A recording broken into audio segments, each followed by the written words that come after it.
Okay. So I'm gonna mute. Wow, that I was not expecting that. Hello, Facebook. Good afternoon. It is a little bit after 5, and it's the 6th of April. So, yeah, we don't have a guest today. It's Fidesta and myself, and we're excited to be here with you. So if you um, catch us live, let us know that you're here and give a little shout out if that's just a wave or a like or a comment. If you want to listen to us for the full hour, we would love to have you. So I'm going to start with a little check-in. I would say that two things are up for me this week, and they are about uh, the sacred pause, and also a couple things: listening well, the sacred pause, um, respect, feeling respected. It covers a lot of things, and I will start with the first thing, which is um, a couple weeks ago we had Diego on, and after our conversation, I friended him on Facebook, and then he had his business partner message me and ask me if I wanted to be part of his group. And I was like, not really thinking. I was like, just sure. Of course I'll be part of your group, right? Because I think we often do that without really taking into consideration. So I was like, sure. And then I was just like, anyway, so I said sure, and there were some questions to ask, and I'm like, but wait a minute, Heidi, do I really want to be part of another group? And do I necessarily want to be part of this group? Meaning, is there another group on Facebook that is similar to this? Like, do I need this? Right? So anyway, I just kind of sat with it for, like, I don't know, 4 or 5 days, and I got a message a couple days ago, and are you still interested? And I'm like, actually, I'm not, but thank you for reaching out. And then Ryan messaged me and he said, would you mind sharing some feedback as to why you're no longer interested? And I said, sure. And in that exchange, I felt really like it felt safe to me. Like I didn't think that I didn't feel like I might be judged by him or them or whatever. And I was like, yeah, I feel okay, like really being honest. And so I just said to them, look, I'm part of, I'm already on several groups, and one of them, which is a women's business entrepreneurial group that I've been a part of for a long time. And at this time, I don't necessarily think that I need this. If I do, I'll reach out. Um, and and one of the things that was continued through this thread is the reiteration of um, we respect you, or we something along those lines. And I was just like, I loved hearing that, just kind of as a right. Yeah, so that was, and anyway, so I'll share my second thing. So the second thing is that um how there's a lot of divide in the country. We've been talking about this, and even when people are on the same side of an issue, there still can be some divide. There can still be some crunchiness or really uneasiness. And so I had a conversation yesterday with a friend of mine, and we were talking about this specific thing.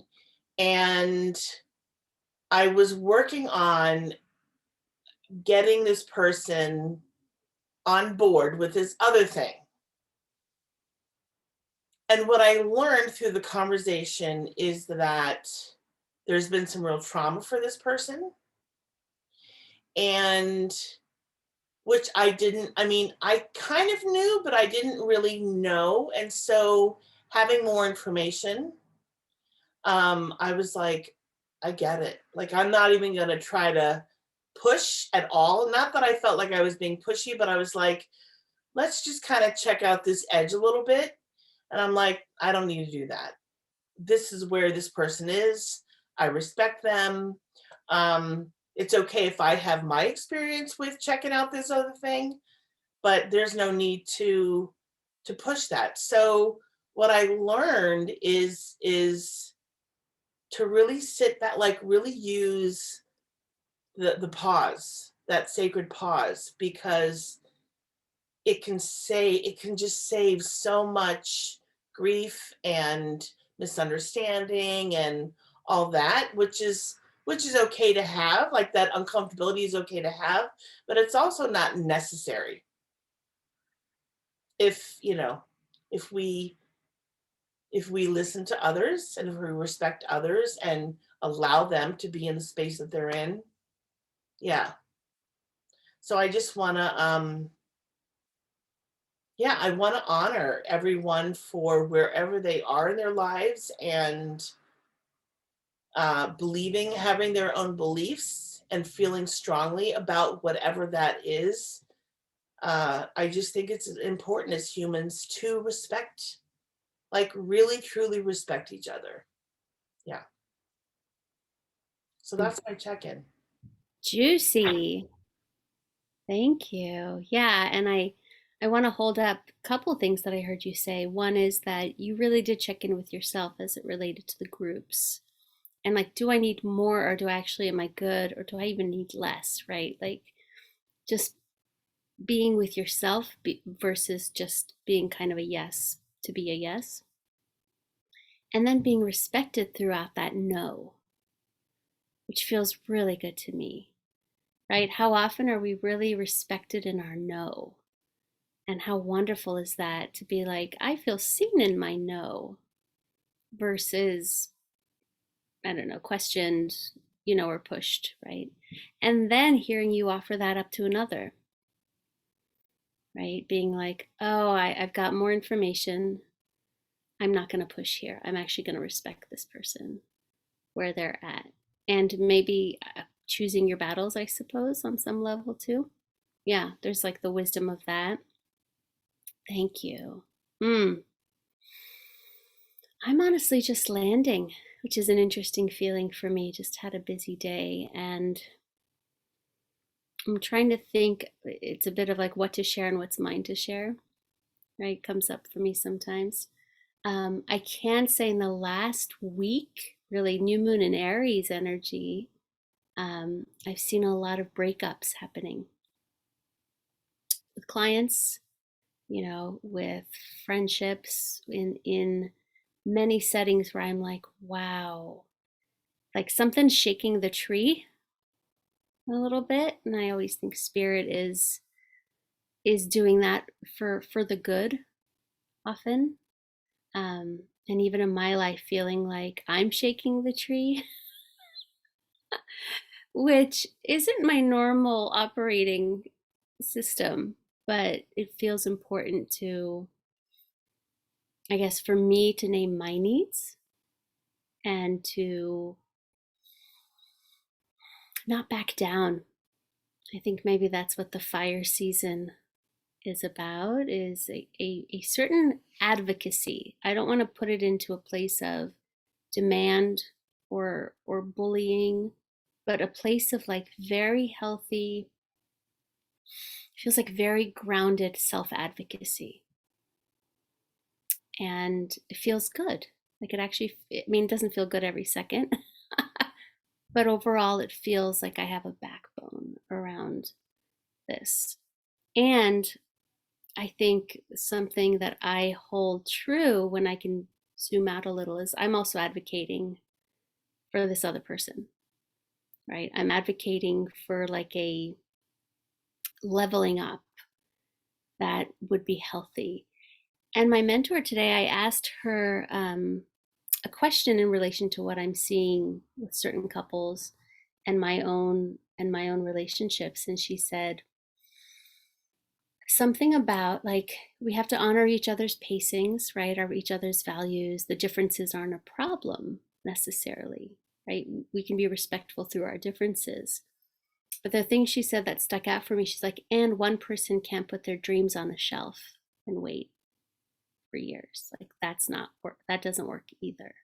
And it actually is sucky for both people, right? If one person's like, here are all my dreams, let's go. And the other person's like, whoa, I don't want to be pressured into anything.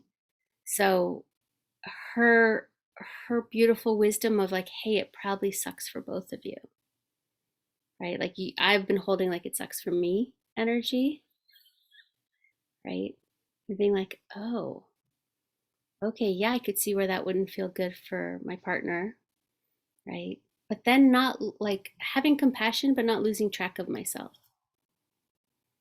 which is new. Because I think before compassion meant, oh, I get their side. Okay, I'll let it go. Where it's like, oh no, I get your side, but no, this time I've got to have my back too.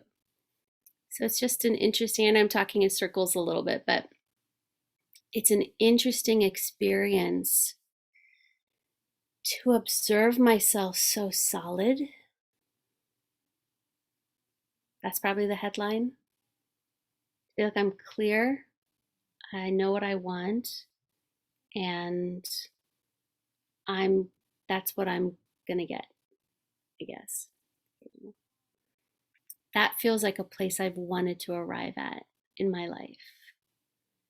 Um, yeah, on multiple levels. Just I just dream big, and there are things I want to do in this life, and I think life is fucking short. It really is. And yeah, for me, my enthusiasm tends to lead my heart, and yeah, I don't want to feel like emotionally handcuffed. Right? So that's me in a nutshell right now, is learning how to stay in relationship and ask for needs and then assess. Mm, Which like you got to be kind of strong for that. you have to be. Yeah. Yeah. Yeah. I'm really relating to the self advocacy and the having a backbone. Um, because I've been partnered with someone who did not have a backbone. And people literally walked all over this person, literally walked all over this person. And and it was hard being the partner of this person Yeah. who just, I mean, eventually lost everything. And and I've heard, and I mean, it's been years now, but I heard an employee of this person say, no back, doesn't have a backbone. So it wasn't just that it was happening, but people talked about it. Like there, and I just thought, oh, how desperately sad that is. And will, if one doesn't have a backbone, do they ever feel empowered? Mm. Because to me, with self-advocacy and creating and manifesting and building your bones, building your muscles, building that backbone, there's a lot of empowerment that comes with that, just naturally. And so I'm for the partners out there who have been like, I'm done, whatever that I'm done is, and they're making the choice to leave the relationship, to break up the relationship, I'm going to cheer for them. Mm. Um, because I know how hard it is to get to that place where one might say to themselves, I'm done. And by the time a person gets to this place where they say they're done, they've been done for months probably. Yeah. Yeah, they're past done They're past it. once they're acting on it. Yes. Yeah. Yes.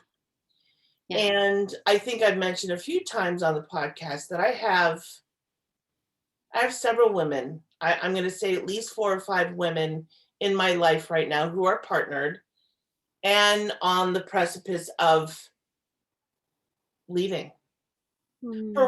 for various reasons. Hmm.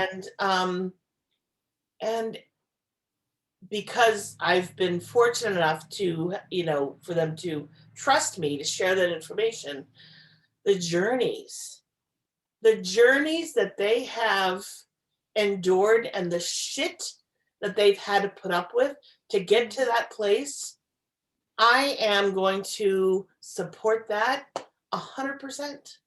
Yeah. Yeah. Yeah. And you bring up something, I wanted to share on in terms of the doormat thing, because I remember being a doormat. Mm, And this is where I hold a lot of hopefulness because of the growth I've had personally and the training and the coaching and all the stuff of like, I used to be that person who wanted to people please, make everyone happy, come through for everybody. And it took it, I think, causing a lot of stress on my health for me to go, this isn't sustainable, right?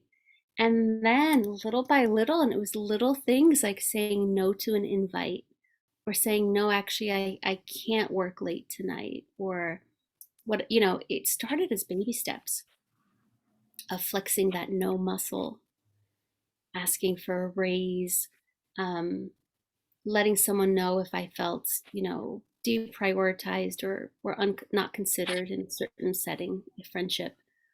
Um, it took a lot of reps to get to a place where now it comes off naturally.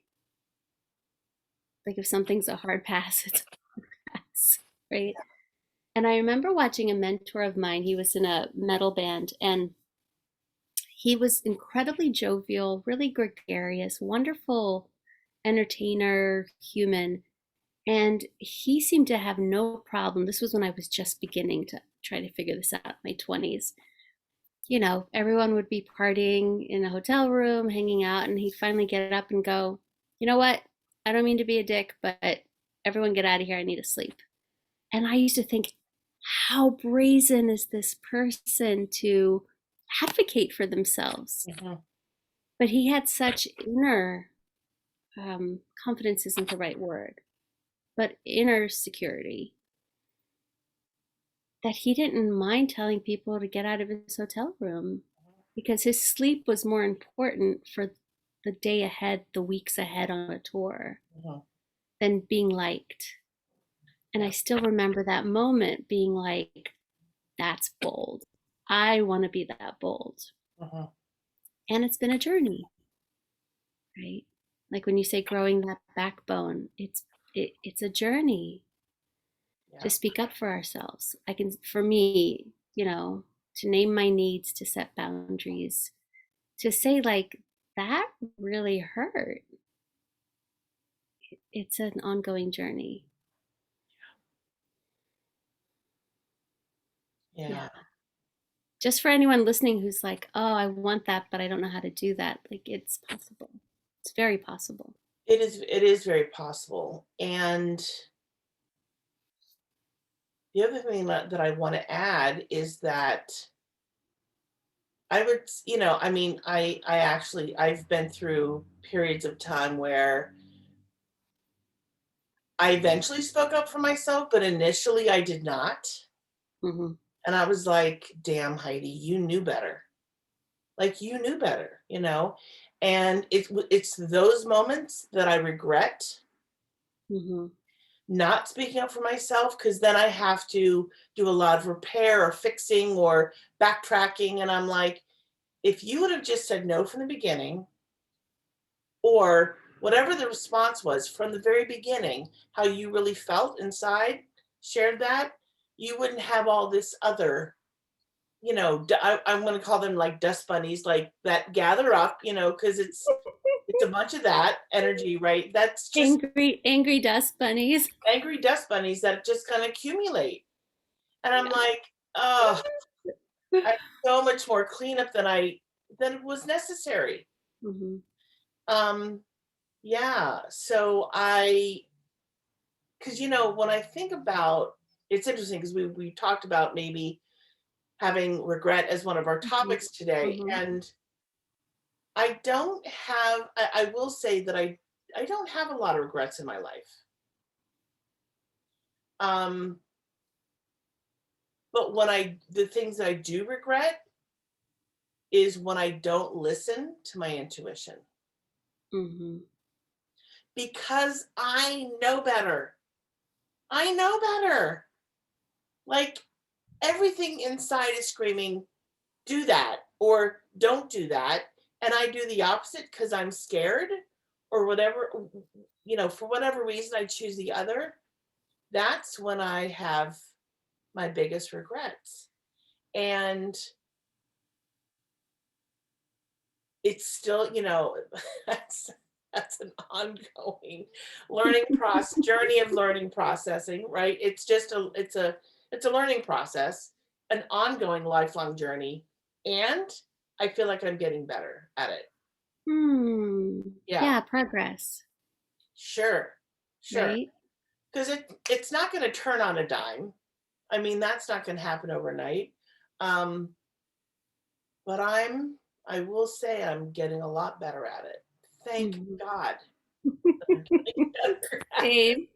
Yeah. Yeah, and when you say the regrets thing, I have an interesting relationship to regrets. I think of them as like growth opportunities, lessons, right? And so they're there. They're like there is a little tinge, like a little tight place on some of those regrets. But then how life unfolded beyond them, I have no regrets. So it's people say no regrets. I'm like, but I think they taught me so hard about something that yes, no regrets that way, but like, oh, maybe I didn't have to learn it that I didn't have to have the cosmic 2x4 hit me upside the head so hard.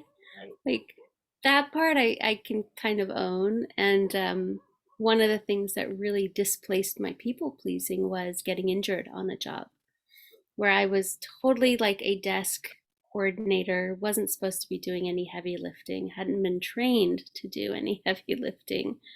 Um, and the company had laid off all their IT the week of a move. So there's all these monster, I don't know if they were even PCs. I guess they were at the time. It was a special effects house for film. So they built these custom 80, 100-pound machines that did, Spider-Man or, just did these big things. And my boss asked me to go move one for a move the following Monday. And the people, By yourself? yes, yes, right. And again, I don't know, maybe it was 50 pounds, maybe 60 pounds, but it was under a table. So I had to be on all fours. And then I had to use an arm to move it, right? And what ended up happening in me saying yes to come through to somebody who really, at the end of the day, didn't give a shit about me was I sprained and strained and tore like 8 muscles in the process. Like pec, lat, serratus, Oh, rhomboid, whatever. There was like 8 places that took the heat of me using one arm to try to move something really heavy. And that was on me. Inside, I was upset that I was being told to do it. I was upset that the company had laid off the people who would do that and yeah. then still demanded a move be done that week. And oh my God, I was the person who wanted to come through, wanted to rescue, wanted to plug up every hole, like those cartoon characters who are like trying to plug every hole that everybody else is creating. And that recovery took easily a year, year and a half of physical therapy, But what happened after is I had enough time away from that job that I didn't want to go back to it. Mm. And I had enough time away from it to go, do I even want to be in LA? I Mm. had enough time away from that to go, where do I like so like life's inherently trustworthy, but I regret not saying, fuck no, I'm not doing that. Yeah. That's not my job. I'm going home. It is Friday at 5:01. I'm Right. done. Um, and again, that wasn't who I was at 26, 27. Yeah. You know what I mean? So I there's that compassion too. Mm-hmm.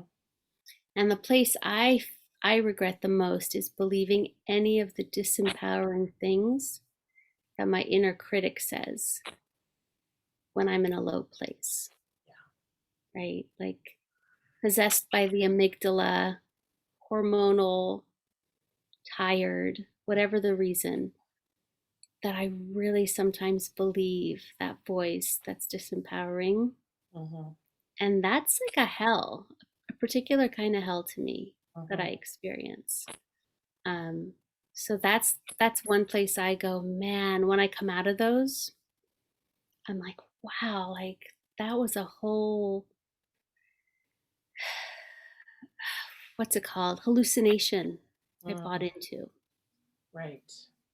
And it still happens sometimes. Sure. Sure. And of course, it happens, right?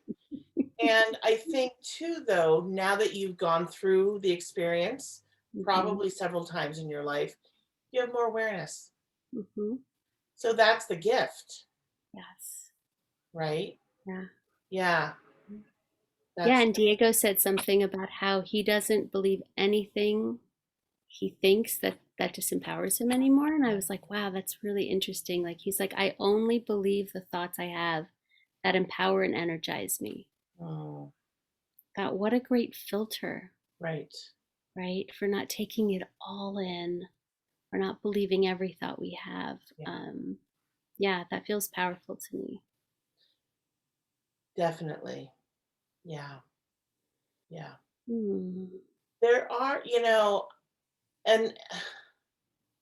and I can't say enough about getting older because I really do love getting older Yeah. because as I get older, and I've talked about this before, but as I get older, with the experience that I've had in my life, I've learned so much. And the reason I'm bringing this up is because I remember, like, when I just didn't know any better in my 20s and 30s, when I didn't have the awareness of saying something that was offhanded or passive aggressive or whatever, and like not having the awareness that, oh, I'm responding this way because I'm scared. I'm responding this way because blah, blah, blah. Instead of just shutting my mouth and walking the other direction or responding differently, Hmm. I chose to, respond not in kind. And those are the things that those are the things that I definitely have regrets about. Um, and and the thing that I want to add to that is that as I look back on those times, and I really can't truly think of anything specific. I just know that, of course, there are people that I've hurt. Like we've all hurt someone. Hmm. And if I can have grace for myself and forgiveness of myself for doing those things, that's the best I can do.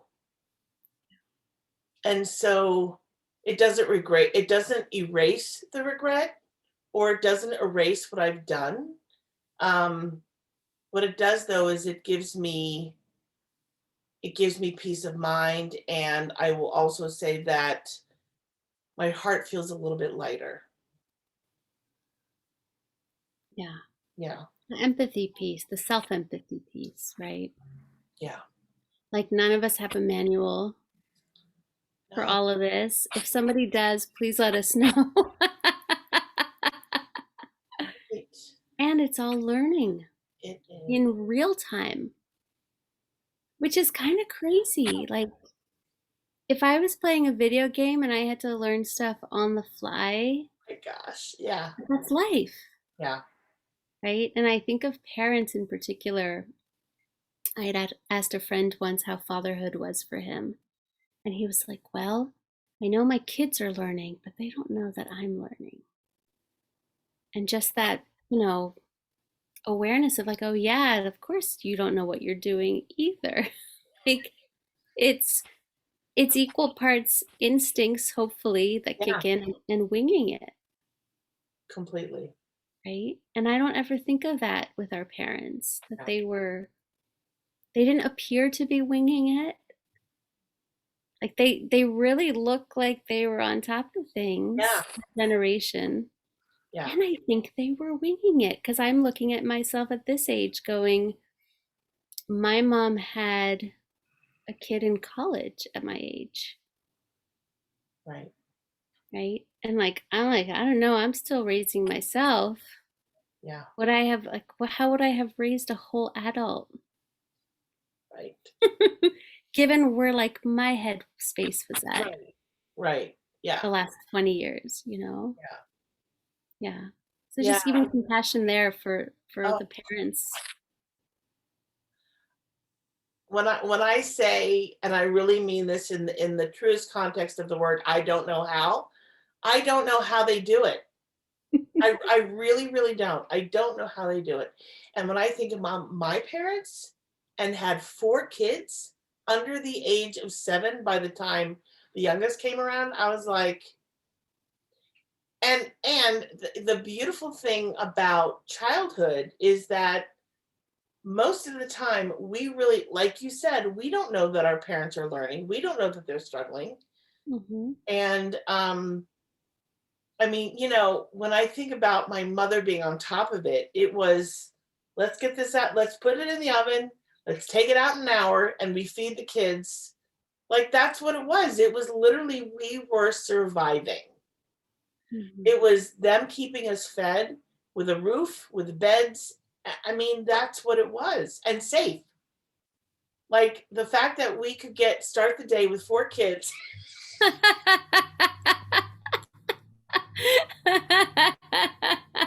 and end the day with 4 kids, it's a good day, you know? High five. Yeah. Absolutely. Absolutely. Yeah. Hmm. Because we spent 4 years in Panama, and my youngest sister was literally I think she was 3 months old, 4 months old. And I'm like, wow, we and just so naively and stupidly did not know the dangers. We just didn't know. But that was really to our advantage because I don't think I would have been nearly as adventuresome Hmm. and able to explore so just kind of like wild-eyed, and like it just didn't matter. We just did this stuff. And my parents too were really kind of naive about it all, which was a really beautiful thing because I'm like, I'm glad that I didn't know about the dangers. I Hmm. really am. And I'm really glad that I was as young as I was and I had this vivid memory of those things. Yeah, it was a really innocent and sweet and yeah, really, I mean, I think of it now as bonding. I didn't think of it at the time as a bonding time, but yeah, to have that experience as a young family is really not very common. Yeah. I love that. I'm kind of feeling it and picturing it. And I'm also really appreciating you for putting a positive connotation on the word naive.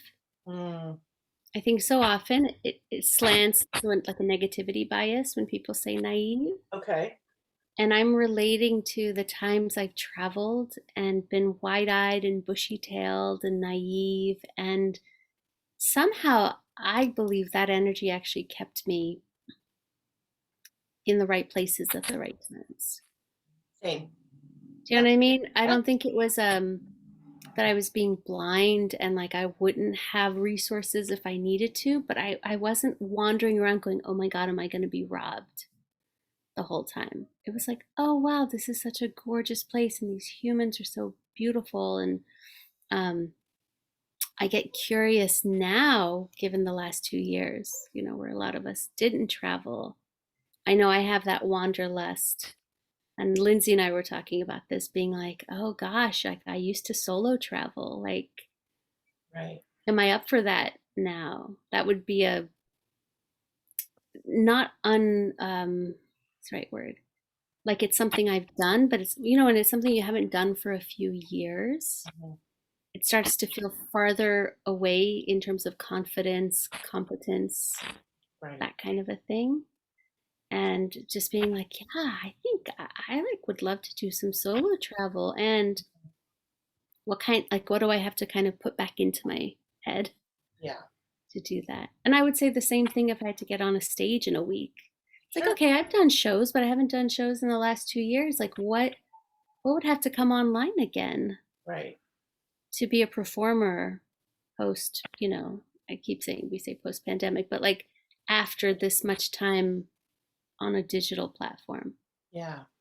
Yeah. Does Yeah. that land? Like trying to figure out Oh, how to regain a skill that you've got somewhere. oh, absolutely. Absolutely. Because that muscle atrophies. It's a muscle that we need to keep, exercising and using. And like everything, if we don't use it, it atrophies. And so, yeah, I mean, when I think about when I think about my time, because I've been fortunate enough where and privileged enough that I have been out of the country several times. And I think that naivete has, for Mhm. me, really taken on I've had a beautiful experience with it.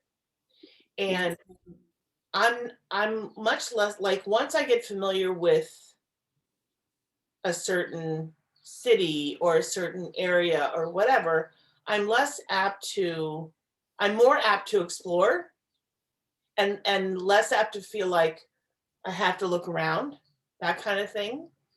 And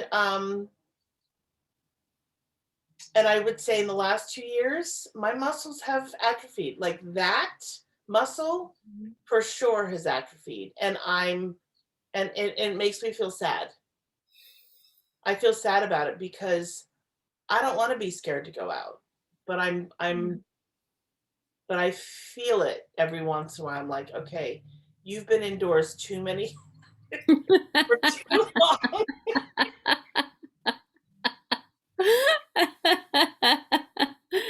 And you're not alone. I know. I know I'm not. This is like bajillions of people. Yeah. Yeah. And so what I've done is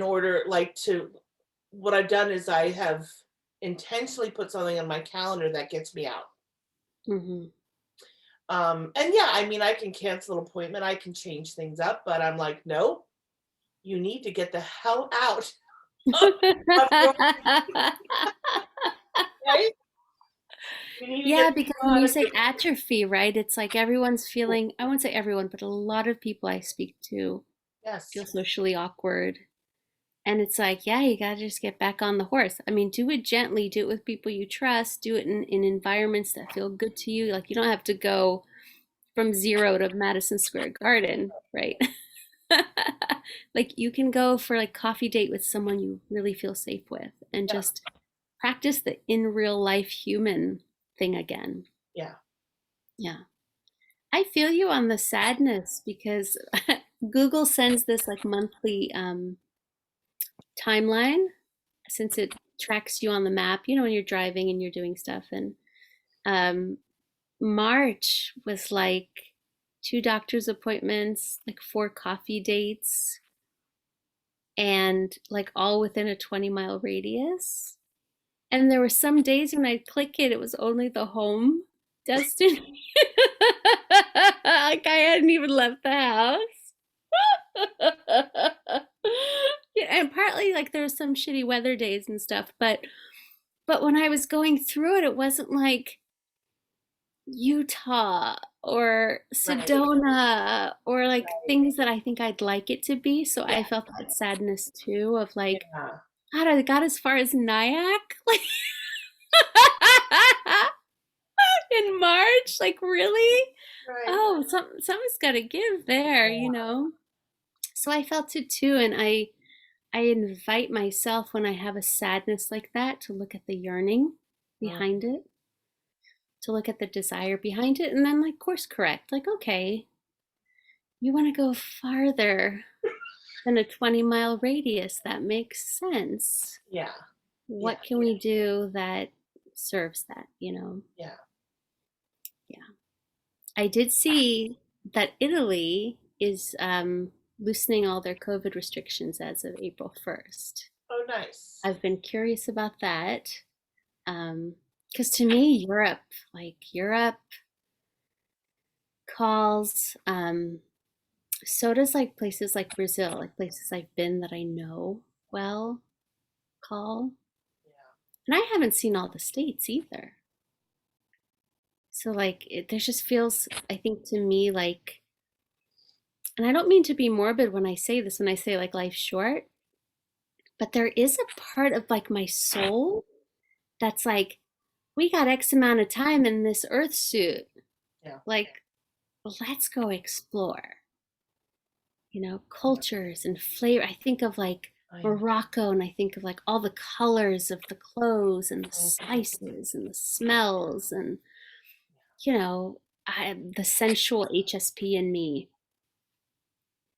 wants to feel how the sun feels on the equator and how it Yeah. feels in a Nordic, you know, place and Yeah. all of it. So it's an interesting thing to sit with the sadness of Yeah. the Google timeline being like, you've pretty much been home. Mhm. And what's next, right? We Mhm. always get to decide what's next. Right. Yeah. Where are you at with solo travel? Just out of curiosity. Is that something you liked or is that something you Um, so as a student, I loved it. I really liked it. And now, you know what? It's so fascinating because I don't like everybody.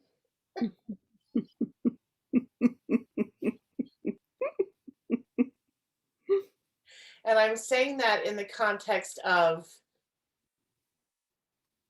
for me, I think it would be easier to travel alone Mhm, because I only have to deal with me if I'm traveling mhm. alone. Uh, if I'm traveling with others, I would have to carve out space for myself. Yeah. So to have the awareness of getting my needs met if I did some travel with people, um, but I don't mind. I actually don't mind traveling alone, and I really loved when I went to Rome. I intentionally went to a school where no other students from my college had been to, and but I did have enough connections. Like I had enough connections with administration and professors because of my connections at my college, my home college. And it was about 50-50. It was about meaning English speaking and Italian speaking. And actually it was a very international school that I was going to, this small college called John Cabot. Um, and yeah, I wanted to go somewhere where I wasn't going to know anyone.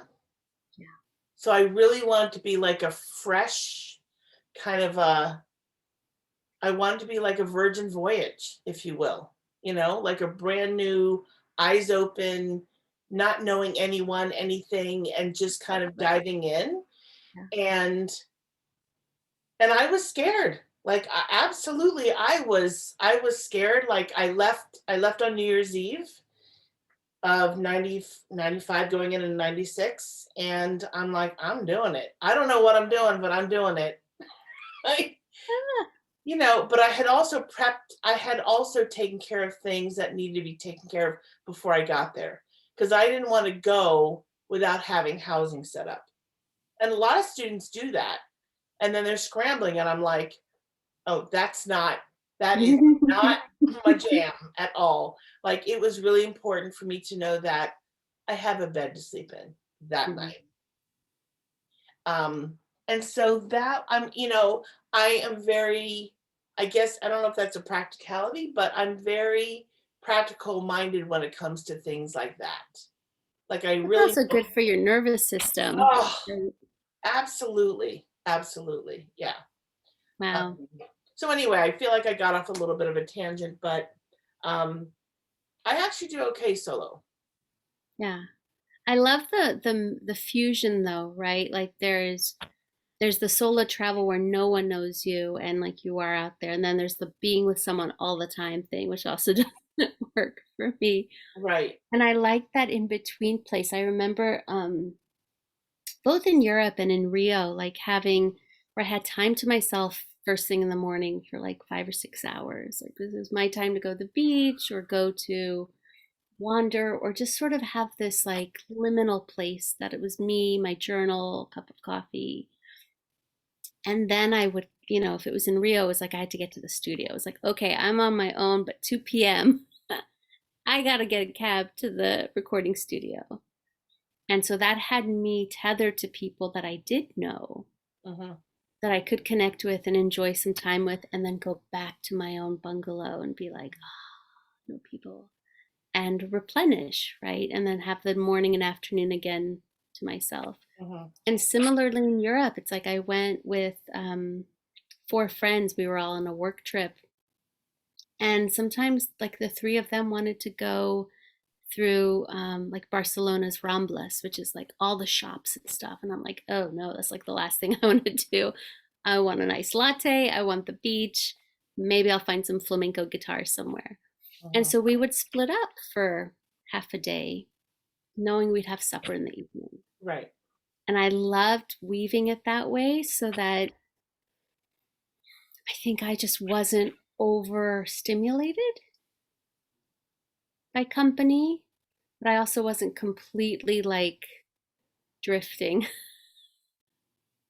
right? Yeah. Got me thinking like how I could do that again. That feels nice. Yeah. Yeah. I don't Mm. know if I've ever shared with you or not, but when my parents came, so we had the John Cabot University was on trimesters. So we Okay. had 10 weeks, then we had a 3 week break, and we had 10 weeks. And I was there I landed on January 1st, and I was there till the very, very end of June. So we had 10 weeks of classes, and then my parents came for spring break. I have never had so much fun with my parents, and it was, I let them do their thing during the day, and then we got together for dinner or the afternoon, and did something. Go to a chapel or whatever, because it's just chock full of chapels. Um, but I really appreciated. We just sort of figured that out, letting them have their space, me having my space, come together for a couple hours, and that was enough. Because I knew there was enough in Rome for them to explore and just to kind of discover on their own. Yeah. Um, that is, yeah, that was important to me, to all three of us. And yeah, it was a really good, it was a good time, really Mm. good time. Yeah. I do remember you sharing that, maybe not online, maybe it was offline, but just the joy of being able to show them around a little, being able to have them maybe buoy you a little between trimesters and Yeah. kind of give you the pep talk and I needed a pep talk. I was really homesick. I was really homesick after my first trimester there. And what was interesting was that in the time in that first trimester that I was there, I didn't I hadn't identified it as homesickness because I Mhm. never experienced homesickness before. And I thought, oh, this is depression. But it was more than depression. It was like pretty severe homesickness. And So I was so happy to see them get off that plane once in Rome, and I was like, "Oh my God, I've never been so happy to see my parents in my life," right? And so to have that time with them, and then to then share with them what was really going on for me, my dad was just like, "I hear you, and you can come home. I'm not gonna deny you that. You can come back to the States with us if you want. But here's what I really want you to try. I want you to give this second trimester a different shot because you're gonna be in different classes with different people, you're gonna meet different friends." And I'm like, "Okay." And he said, "If you hate it in 3 weeks, you can come home." I'm like, "All right, fair enough." He gave you like the safety net. He gave me a safety net, he threw that line, and this is before cell phones, right? Like before cell phones, before the internet, like really before the internet, because I was still handwriting letters and postcards and stuff. And I was like, oh my God, what am I doing? Okay, I can do this. I can do hard things. I can do this. And we changed my plane ticket home anyway at the end because I was gonna do some traveling after school was over. I'm like, I'm ready to, I knew that I didn't want to do that. So we changed that. And so we checked in, he was like, "So how's it going?" I'm like, "Oh, I'm gonna stay to the end." He's like, "Oh, I'm so happy for you." So it was Yeah. really sweet to just kind of know that the safety net was there if I needed it, and then realize that I'm good. And the Mm. weather was different too. Like it rained a lot those first 10 weeks. And then once spring hit, it was just glorious. It was so beautiful. Um, yeah. So Yeah, so different classes, different seasons, and you're not like totally new anymore. And he probably yes, saw that that was all coming. yeah, But what I love the most when I hear that story about your dad is that he knew that truly loving you was to support you and to challenge you, yeah, right? He didn't just do like the coddling support, oh, baby, I'm so sorry, come home. yeah, He kind of gave you a challenge of, you know, yeah, that maybe would have otherwise led to you like never knowing what semester two was like, yeah, right? Or trimester two. yeah. Yeah, I'm so glad that Yeah. he trusted me enough to know that I can make this decision and I will make the right Mm. decision for me. That's huge. Did That's you allow his influence in? Like when he's like, here's what I'd like you to try, did that come in as influence for you? um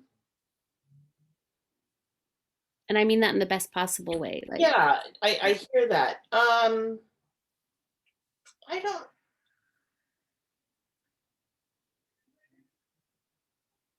I think because of the safety net, I was able to see it as that.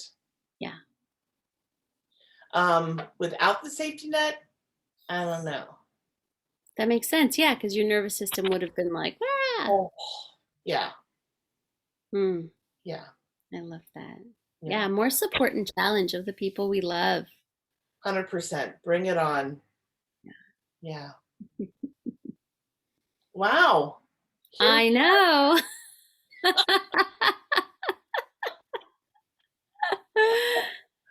And are. you texted me to remember the cards, and I forgot the cards, so I'm gonna go grab them. Okay. Sorry. I'll Okay. be right back. All right.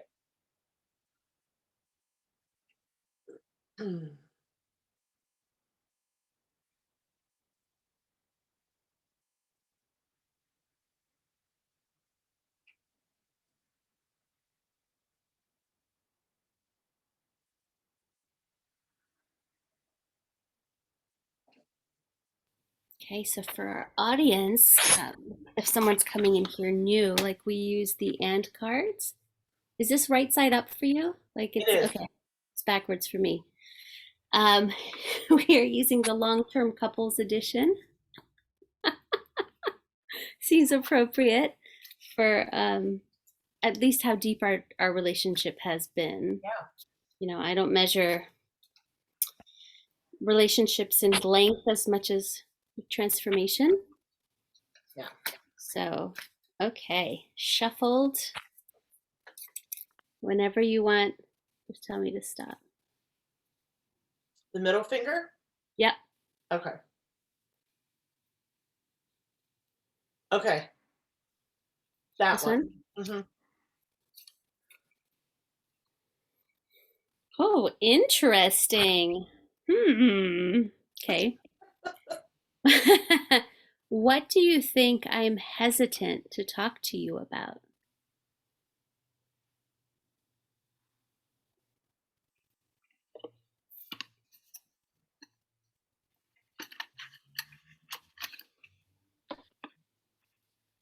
That's a good question. And the reason it's a good question for me is because it's something that every once in a while I think about. I'm like, I wonder if she's holding anything back. Hmm. Me or most of your friends? You, Okay. because we've talked about being authentic and having hard conversations, and I've been like, huh, I'm curious if there's anything that Fidesta might want to say to me, and she hasn't. She's Hmm. hesitating or whatever. And honestly, I don't have anything that I'm thinking of that it might Yeah. be. I really don't, because I feel at least I hope, let me say that. I really hope that I come across to you as someone that you can really like just tell me. Yeah. Yeah, I'm with you. I agree. Like, I think I brought up anything that's been up for me. Um, I think more recently is the specifically being like, hey, sometimes your like efficiency muscle bulldozes past like pivoting or feelings or like something that's like I see you so laser focused on efficiency that like something can get missed in that, and you've been able to take that as like, yeah, I do that, Hmm. right? Like full ownership, and then be like, oh, and you, not everyone has an issue with that. You need like a slower transition, or sometimes now when you'll say, can we pivot, like sometimes that's all I need is buy-in Hmm. that I'm ready to pivot. Hmm. Yeah. What about you? Like, I can't think of anything you'd be hesitant to talk to me about because I feel, I mean, I hope I'm a safe person, but I also feel like you're a very direct person. So that combo feels like hopefully you'll be able to just be like, yo, Yeah. curious. Yeah. Thank you. And I am those things. I'm direct. Um, no, I don't think that there is, because I think that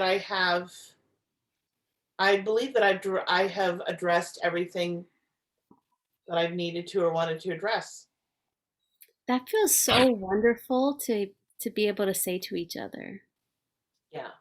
You know what I mean? Like no little lumps swept under the rug Right. feeling.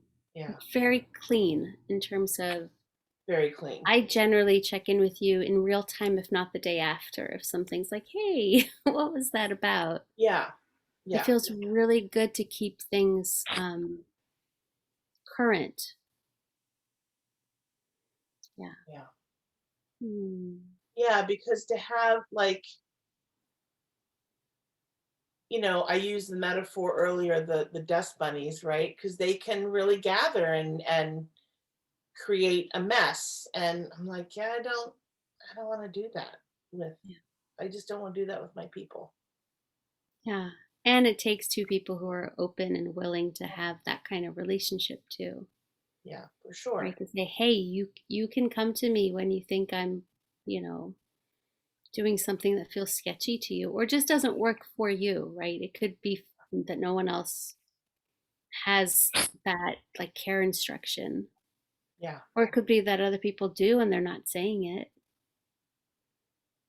Say more? I'm not.